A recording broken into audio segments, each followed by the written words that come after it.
नमस्कार, मेरा नाम है डॉक्टर शीतल मंगला और मैं बच्चों की डॉक्टर हूँ। एटलस अस्पताल में अपनी नियमित सेवाएं दे रही हूँ as a chief paediatric and neonatal consultant. जैसे कि आप सभी जानते हैं कि बच्चों का टीकाकरण बहुत ही ज़रूरी होता है और सभी बच्चों को कराया जाना चाहिए। आज हम इसी छोटे से टॉपिक टीकाकरण के बारे में आपको कुछ ज़रूरी इन्फॉर्मेशन देंगे। बच्चों के जीवन और भविष्य को सुरक्षा देने के लिए सबसे प्रभावी और सबसे किफ़ायती तरीका है टीकाकरण। आज भी विश्व में लगभग 15 लाख से अधिक बच्चे केवल इस कारण मर जाते हैं क्योंकि उनका समय पर पूरा टीकाकरण नहीं होता और कोई ना कोई जानलेवा बीमारी उन्हें पकड़ के उनकी मृत्यु का कारण बनती है। भारत में टीकाकरण के प्रभाव को यदि देखें तो पोलियो, जिसका 2014 में उन्मूलन हो गया है, 2015 में नियोनेटल टेटनस, जो जन्म से टेटनस की बीमारी होती है, उसको भी पूरी तरह खत्म कर दिया है। तो टीकाकरण के प्रभाव और टीकाकरण के कारण जिन जिन बीमारियों से हमने मुक्ति पाई है, उस सबके रिकॉर्ड्स और सबके प्रभाव आपके सामने हैं। भारत सरकार इंद्रधनुष कार्यक्रम चला रही है, जिसमें सभी बच्चों का लगभग 7 एपिसोड्स के अंदर कंप्लीट टीकाकरण किया जाता है, जो कि जन्म पे 1.5 महीने, 2.5 महीने, 3.5 महीने, 9 महीने, 18 महीने और 5 साल पे किया जाता है। ये सातों जो आपको विजिट्स देनी है अपने टीकाकरण सेंटर पे, चाहे वो गवर्नमेंट हो चाहे प्राइवेट हॉस्पिटल हो, आपको उनको याद रखना है। इन सब बीमारियों से बच्चे की जान जाने का रिस्क रहता है और ये पूरी तरह प्रिवेंटेबल है। इसके लिए हम टीकाकरण को प्रमोट करना चाहते हैं। आज भी 60% से ज़्यादा टीकाकरण बच्चों का हम नहीं पा पाए हैं। इसीलिए एक जनरल पब्लिक की इन्फॉर्मेशन बढ़ाने के लिए कि हमें टीकाकरण क्यों कराना चाहिए और ज़रूर कराना चाहिए, इसके लिए मैं आपको ये आज इन्फॉर्मेशन दे रही हूँ।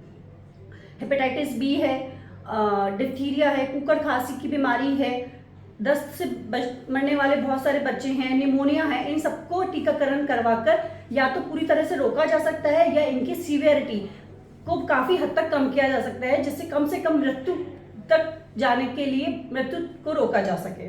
इंद्रधनुष प्रोग्राम जो कि भारत सरकार चला रही है, इसमें 7 विजिट्स पे बच्चों को बुलाया जाता है और उसमें अधिकतर टीके इंक्लूड किए जाते हैं। इसके अलावा भी कुछ एक टीके हैं, जैसे कि फ्लू वैक्सीन का है, चिकन पॉक्स का है, टाइफाइड का है, हेपेटाइटिस ए का है। ये भी कुछ इस तरह की बीमारियां हैं जिनका इलाज पॉसिबल नहीं है, पर टीकाकरण से इनकी काफ़ी हद तक रोकथाम की जाती है। हमारे जितने भी पेशेंट्स आते हैं या जो पेशेंट्स जिन्होंने वैक्सीनेशन नहीं कराया होता है, अधिकतर लोगों से हमें यही पता चलता है कि उन्हें कुछ ना कुछ भ्रम है टीके को लेकर कि बच्चे को इससे बुखार आ जाएगा, बच्चा परेशान होगा, टीके से कभी कोई और नुकसान तो नहीं हो जाएगा बच्चे को। लेकिन इस तरह का भ्रम ना पालें। हल्का बुखार आना, सूजन आना, दर्द होना या एक आधे दिन बच्चा थोड़ा परेशान रहता है, ये नॉर्मल बात है। ये बच्चे की इम्यूनिटी बढ़ाता है। बच्चे के शरीर में बुखार आने का मतलब है कि बच्चे की शरीर की इम्यूनिटी उससे बन रही है, उससे ना घबराएं। इसके अलावा आज हम इस स्तर पर भी हैं कि कुछ पेनलेस वैक्सीनेशन हमारे पास अवेलेबल है, जिसके बारे में आप अपने डॉक्टर से बात कर सकते हैं, जिनमें बुखार वगैरह नहीं आता है। टीकों को लेकर कोई भ्रम ना पाले। अभी ही 2 से 3 साल पहले हमने कोरोना वायरस के अगेंस्ट भारत सरकार की तरफ से टीकाकरण किया गया था सभी हिंदुस्तान के लोगों का, जिसकी वजह से हमने कोरोना पे भी विजय पाई है और बहुत मृत्यु दर को कम होते देखा है।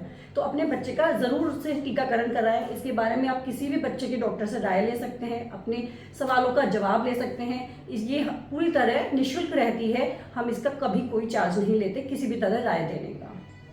यदि आपको किसी भी तरह की इंक्वायरी है तो आपकी स्क्रीन पर एक हेल्पलाइन नंबर एटलस हॉस्पिटल का शो हो रहा है, जिस पे आप अधिक जानकारी के लिए कॉल कर सकते हैं। धन्यवाद।